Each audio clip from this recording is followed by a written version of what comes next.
আমি আসি তো, কোনো ডাক্তার দেখার কোনো দরকার নেই, আমি ট্রিটমেন্ট করছি আর বলে দিচ্ছি কি হয়েছে।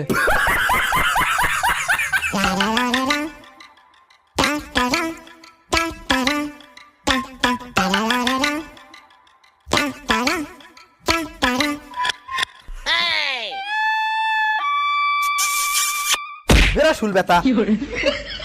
ভুল হয়ে গেছে বৌদি। এই রক্ত খোঁজার বেটা ডাক্তার, তো সবসময় ভুল কি করে হয়?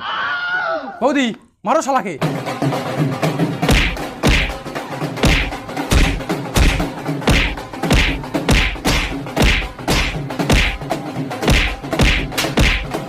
ভাই ভাই ভাই, বৌদি বৌদি, এবারের মতন আমার ছেড়ে দাও, আর আমার ভুল হবে না, এবার আমি ঠিকঠাকভাবে ট্রিটমেন্ট করছি। হ্যাঁ তাই কর।